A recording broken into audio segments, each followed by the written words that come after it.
Hello and welcome to another episode of the Bearded Mystic Podcast, and I'm your host, Rahul N Singh. Before you go anywhere, please like, comment and subscribe. And if you haven't done it already on your favorite podcast streaming app, you can also follow me and rate and review. That would be highly appreciated.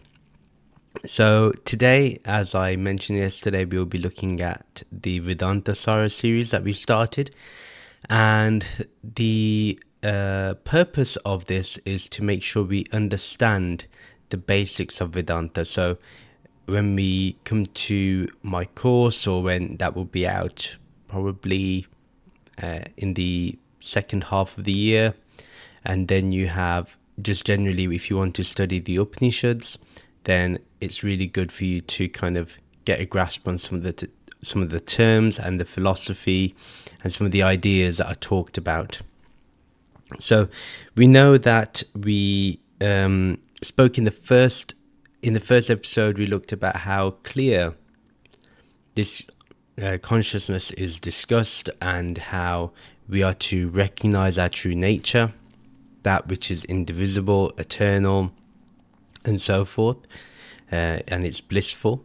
So we understood that, and then to give gratitude to the Guru, the one who kind of guides us to move forward in spirituality. So we're going to start with the third verse, and he says, Vedanta is the system of philosophy that regards the Upanishads as its ultimate authority. The Brahma Sutra, also known as the Sharirika Sutra, and other texts assist in elucidating its true meaning. So, to really understand this, we have to begin with the Upanishads, right? So, before we go on to the Brahma Sutras, or we go into the Bhagavad Gita, we have to understand the Upanishads. That is where the philosophy of Vedanta has come from. Now, the main issue that has occurred is that a lot of people just go straight to reading the Bhagavad Gita. Now, nothing wrong with that, but to truly understand the kind of depth of Sri Krishna's words, you have to study the Upanishads. I think you get a profound amount of understanding and gratitude towards Sri Krishna when you've read the Upanishads. So, for example, there's many times, say in the Katha Upanishad, there's several references that Sri Krishna makes to that Upanishad. And so, and the reason for that is, the reason why Sri Krishna, or the writer of the Mahabharata, Rishi Vyasji, the reason why he did that was to show that whatever he's teaching is not different to the Upanishads. So the philosophy is not different. And, later on people have come up with different types of philosophy, but really it's Advaita Vedanta that's in the Upanishads.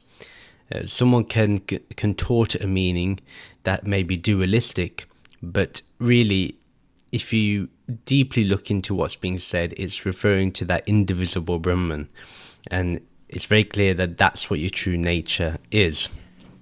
So here, as he says, that the Brahma Sutras and the Bhagavad Gita, our texts and other texts, are basically explaining or expressing what the Upanishads are. So that's Vedanta. It's and again, when it says Vedanta, that's the end of the Vedas. Now here, Vedanta truly means, if you want to think about it, once you've done with the rituals, now you could have been done with the rituals in your past life, and that's why you have no kind of drive to do it in this life. I certainly don't have any drive to do any of the rituals. And not saying there's no benefit to them. There is, if you have a mind that's not steady, if you want to learn to control the senses, if you just want to conduct a good karma to address the previous karmas that you've done. But again, I would say, there's two ways. One moment of transmission with the Guru can instantaneously remove all karma from your all karmic debt completely, or once you've become enlightened, in that moment you find all your karma has been kind of removed. They dissolve away. So yes, the only thing that remains is some remnants of previous karmas, but that's life. As long as you live in the body, there will be karma to address. And but will it affect you? That's the question. So when you have when you're doing the karma kan, the ritualistic portion, then you are going to be affected by the karma that you do, because you're doing the karma. But if you've been blessed by the guru with the knowledge, the gyan, the wisdom, and if you have realized the self, you've realized Brahman, then after that, karma doesn't affect you, because you realize you're not the karta and you're not the bhokta. So neither are you the doer nor the enjoyer. So this is something that we can understand. So Vedanta addresses the person that is neither the doer nor the enjoyer. So neither the karta nor the bhokta. So that's one way of understanding what Vedanta is trying to address. Now, if you say after this that if there's no karta and there's no bhokta, then can anybody enjoy heaven or not, or feel they've done bad deeds to go to hell? No. Then you're not following Vedanta then. A lot of people quote the Puranas, and they say, in the Garuda Purana it says this, it says that. Nothing beats what the Upanishads says, nothing beats what the Brahma Sutras says, or the Bhagavad Gita. It doesn't beat whatever that says. Puranas are stories. They are meant to show you something. They're not telling you the direct truth. And I had a discussion about this with a friend of mine. And, even if many people believe the Purana stories are real, it doesn't mean they're right. Just because you believe something is real doesn't mean you're right. Only the truth is correct.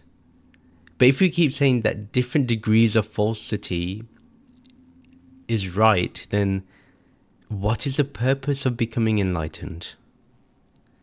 What is the purpose of becoming self-realized or understanding the scriptures? And just read your stories and your narratives and just be happy with it. Believe you go into 24 hells or 24 heavens. Believe that you will, this is the explanation for how a jeev goes into one life form to another. Nothing, these are just stories, And, I'll put it this way. If you want to understand Sri Krishna, then you read the Bhagavad Gita. If you want to understand Shivji, you read the Ribu Gita. If you want to understand Shri Ram, then you need to read and understand Yog Vashisht. So this is something we must grasp and we must understand. So that was a very long explanation for the third verse, but ultimately what I'm saying is the Upanishads are the ultimate authority. That is a text that you should keep reading. And there's a really great, I don't think anything's come second to this. If you want to read an abridged version, there's obviously Eknath Iswaran's version of the Upanishads. It's very easy to read, very nice, very poetic, very good. But when it comes to, really understanding the philosophy, when you want more than just, the poeticness of it, and you don't mind the repetitive aspects of the Upanishads, then Swami Nikhilananda has 4 parts to the Upanishads. I hope that the Advaita Ashram makes this into an ebook. It'd be very beneficial for everybody if it's an ebook. But yes, this book is this 4 parts is very good, because not only does it include the Mandukya Upanishad with the Gaudapada karikas, but it gives explanations and introductions that were done by Adi Shankaraji. So I would recommend that. You can get it on PDF, so if it's free online. But I do believe that it's best if it was on a proper ebook. So I hope they are looking to do that. So yes. So then the fourth verse is: since this text is a contextual or concise description of Vedanta, its essential aspects, or the Anubandha, are the same as those of Vedanta. Therefore, they are not discussed separately. So what it's saying here is that really the most essential points are going to be discussed. Nothing here or there is going to be discussed. The point is that it will use the same methodology. It will make sure that you understand this reality. And that's what we want. We want to understand this reality because that's essentially who we are. So once we can know who we are, we can be comfortable with reading the deeper aspects of Vedanta. He continues to say, the four essential aspects of the Vedanta system are the eligibility of the seeker, the subject matter, the connection between the subject and the text, and the purpose of studying the text. So obviously it's going to go into the four aspects and the other significant terms that have been that arise in the process. So that's pretty clear. It's just telling you what it's going to do. And we'll look into the four essential aspects later on. But the question is, once you know that, well, you may be thinking, am I ready to read this? Do I feel like I can take in this wisdom? And he answers this in the next verse, in verse 6, that the eligible candidate is someone who has studied the Vedas and the Vedangas, so those are the auxiliary texts to the Vedas, in the prescribed manner, either in this life or in previous ones. So if you have not read the auxiliary text to the Vedas, don't worry about it. Maybe you read it in your past life. This person refrains from performing desire-driven or prohibited actions, but diligently performs daily and occasional obligatory rites. Having purified himself of sins through penance and worship, upasana, his mind is pure and equipped with the four essential means of spiritual knowledge. Now that sounds like a long list of whether you should be, whether you're ready for this. And I asked Swami Sarvapriyanandaji this in my podcast with him, that in the Vedanta Sara, it has this list of what people should be doing, and as a householder, how are you meant to take those words? And he's just like, it doesn't stop you from studying Vedanta.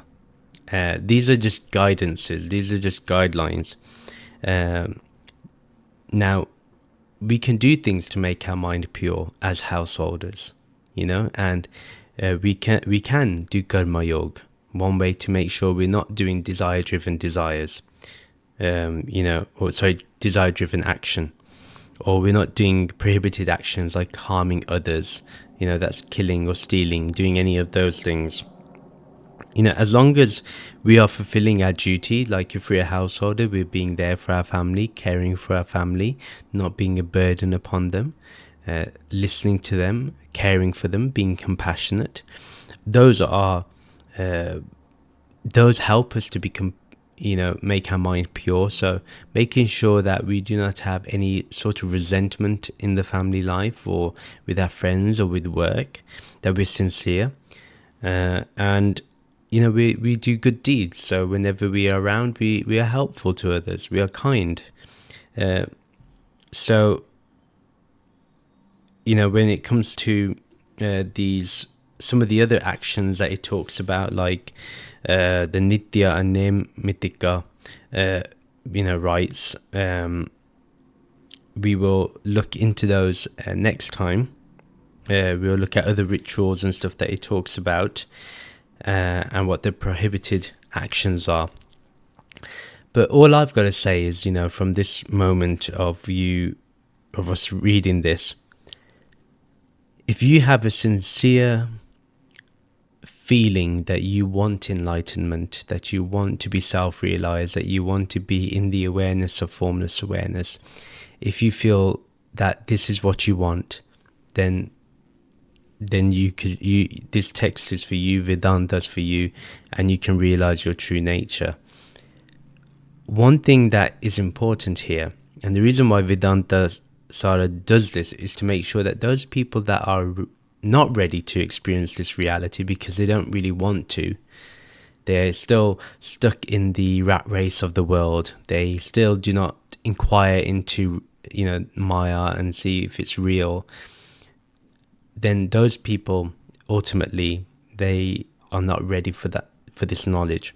But if you are kind of wanting to, if that desire has come up that you want to realize your true nature, that comes across after a long time. Like if you truly feel that you want it, it doesn't come out of nowhere.